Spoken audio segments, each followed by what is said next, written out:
I think it's very important to remember that we're constantly learning and growing and doing better. That agriculture is the same as any other industry. It's not stagnant. Constantly looking for ways to improve. One of the big challenges currently facing agriculture in North Carolina is potential loss of farmland. That there was a study published recently that showed that North Carolina was number 2 in the nation for potential loss of farmland over the next 20 years. So that we have a great state. It's very diverse. We have the mountains, we have the coast. People want to live here.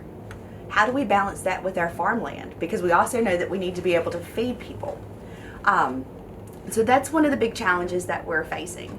I think it's also important to keep in mind that agriculture isn't necessarily an easy career. That you've got to think about not only the weather and what impacts that may have to a farmer's success. There's also all these other outside forces like policy, like development. There's all sorts of different things that are at play, that it's not just worrying about the weather and making sure you grow a crop. I think we also need to make sure that we have a regulatory framework on a state level and federal level so that new agribusiness wants to come here. What can we capture in state for production versus shipping green beans, for example, to another state so that they go into a can to go to grocery store shelves? Can we capture that here? What kind of innovation is out there so that for sweet potatoes, that we could make sweet potato fries or something value added here in North Carolina that not only supports our farmers, but also provides additional job opportunities and local economic growth and development. Agriculture is very important to the success of our rural communities.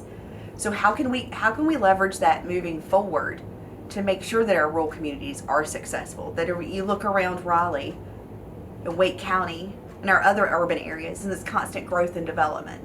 Rural areas aren't necessarily seeing that, but that's where a lot of our farm products are produced. So how can we capture that in those communities so that we're helping grow our state? Now, I think Commissioner Troxler set his goal at $100 billion several years ago, and we are inching towards that.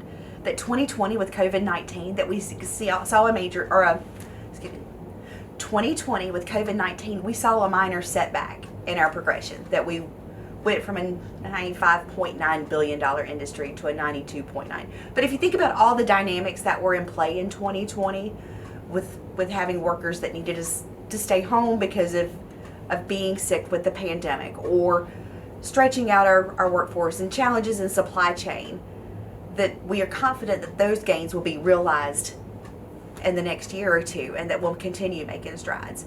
I think that one of the things that will help us get there is capturing more manufacturing in our state.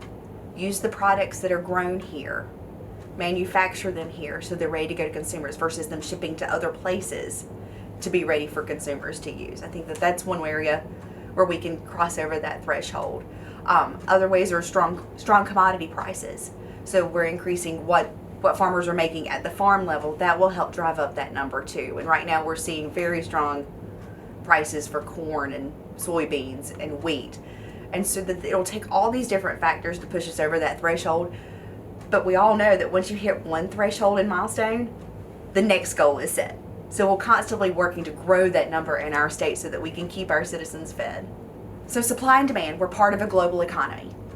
And so that if we can increase export opportunities, and there have been investments made at the port in Wilmington to help us have easier access to global markets, because 95% of the world lives outside the confines of the United States. And so we know we have a premium product that can bring a premium price on a global marketplace. And so how do we get those products to the customers and consumers who are willing to pay more to make sure that they're getting those products from North Carolina? Anything else?